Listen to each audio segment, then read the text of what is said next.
So last Tuesday, I woke up after 8 full hours.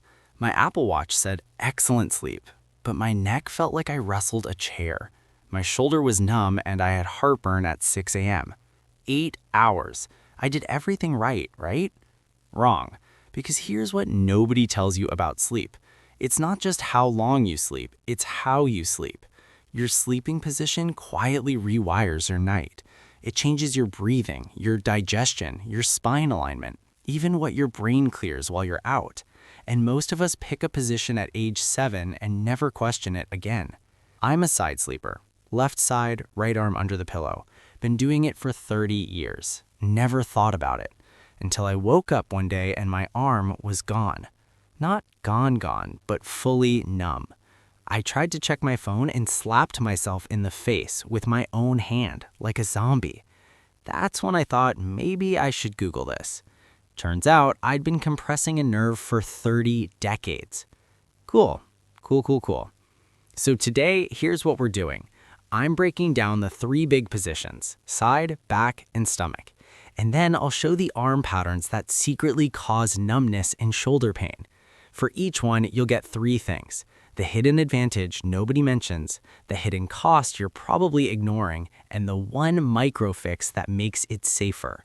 We'll also hit the brain angle, because some research suggests your sleeping position might affect how your brain clears waste at night.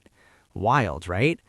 Stick around. Near the end, I'll show the one position mistake that causes the dead arm problem, because that one is everywhere. Let me tell you how I got here. For most of my life, sleep was automatic. I'd collapse into bed, wake up, repeat. Never thought about position. Then I hit my 30s. Suddenly, I'd wake up with random pains, stiff neck, sore shoulder, weird hip thing. I blamed my mattress, bought a new one. Still woke up feeling like I'd been in a bar fight. So I blamed my pillow, bought 3 different ones. Memory foam, buckwheat, that weird water one. Still felt terrible. One night, I'm lying there at 2 a.m. wide awake, shoulder throbbing, and I think, maybe it's not the bed. What if it's me? What if I'm sleeping like a pretzel and my body's just tired of it? So I started researching, and here's what I found. Most people sleep in one of the big 3 positions, side, back, or stomach. And fetal is really just a version of side sleeping, usually a tighter curl. Each one has trade-offs. None of them is perfect. But here's the thing. You can make almost any position better. You just need to know what you're working with. And most of us have no idea. We're flying blind 8 hours a night for decades. That's like driving cross-country without ever checking the oil. Eventually, something's gonna break. All right, let's break it down. Position 1, side sleeping. This is the most common default, and for good reason. Hidden advantage, side sleeping helps keep your airway more open. It reduces snoring for a lot of people, and for some, it can make breathing at night easier. Your tongue and soft tissues are less likely to collapse straight back, so you breathe easier. That's huge. Hidden cost, shoulder pressure. Your body weight loads one shoulder for hours. You wake up numb or stiff. Also, if your knees stack weird, your hips twist. That pulls your spine out of alignment. Hello, lower back pain. Microfix. Bend your knees slightly. Put a pillow between your legs. This keeps your hips and spine in a straight line. Game changer. I tried this last week, woke up without hip pain for the first time in months. It's wild how one pillow changes everything. Quick bonus. Arm positions, the part that nobody tells you. This is where the dead arm problem lives. If you sleep with your arm under your pillow or under your head, you're basically slow crushing nerves for hours. That's why you wake up numb and confused, like your arm joined a different family overnight. Microfix, hug a pillow instead. It supports your top shoulder, keeps your chest open, and frees your arm from getting trapped underneath you. Second pattern, the reacher. One arm stretched forward all night like you're trying to grab the last slice of pizza in your sleep. Great for ambition, bad for shoulders. Microfix, place a pillow in front of your chest and rest your arm on it.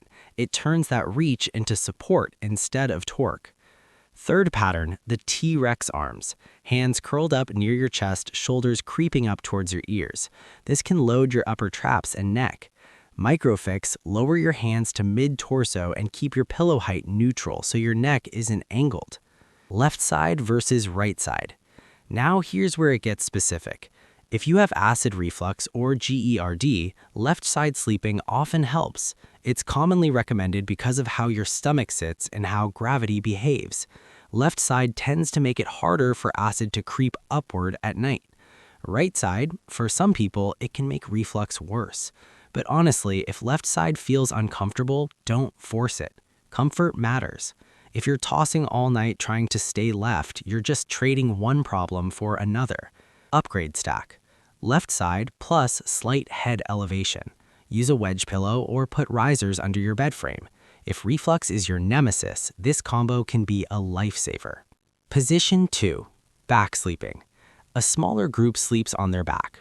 It feels elegant, symmetrical, like you're in a coffin but in a chill way. Hidden advantage, even weight distribution. No shoulder crush, no hip twist. Your spine can stay neutral. If you have the right pillow, this can feel amazing. Hidden cost, snoring. And for some people, breathing issues at night. When you lie on your back, your tongue and soft tissues can fall backward. This narrows your airway. You snore, you wake up dry, sometimes you wake up gasping. Not ideal. And also, some people get lower back pain because there's a gap between your lower back and the mattress. Your spine arches. That's stress on your lumbar. Microfix, put a small pillow under your knees. This flattens your lower back against the bed, reduces strain. And if reflux is your problem, don't sleep fully flat. Slight upper body elevation is the difference between fine and 6 a.m. lava throat. And if you snore loudly or suspect sleep apnea, talk to a doctor. Seriously, sleep apnea isn't just annoying. It messes with your heart, your brain, your everything. Back sleeping might not be your friend. Position 3. Stomach sleeping. Stomach sleeping is less common. It's the wild card. Hidden advantage, it can reduce snoring for some people because your airway stays open in a different way. Some people swear by it. Hidden cost, neck rotation. You have to turn your head to breathe. That's a hard twist all night. Your neck hates you in the morning. And also, your lower back arches because your belly sinks into the mattress. That's lumbar extension for hours, a recipe for pain. Microfix, use a very thin pillow or none. This reduces the neck angle. Put a small pillow under your hips. This keeps your spine from overarching. Honestly, if you can train yourself out of stomach sleeping, do it. But if you can't, at least make it less brutal. All right, here's the part that blew my mind. Some research suggests that sleeping on your side might help your brain clear waste more efficiently. There's this system called the glymphatic system. It's like a garbage truck for your brain. At night, it flushes out metabolic waste, proteins, toxins, junk. Some animal studies suggest the lateral position, side sleeping, might support this process better than back or stomach.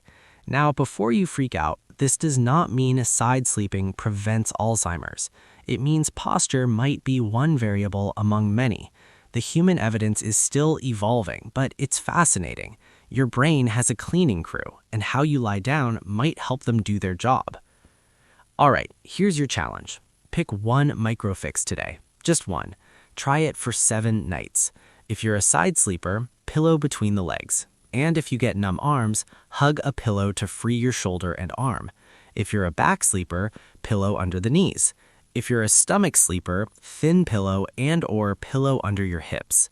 If you have reflux, left side plus slight elevation.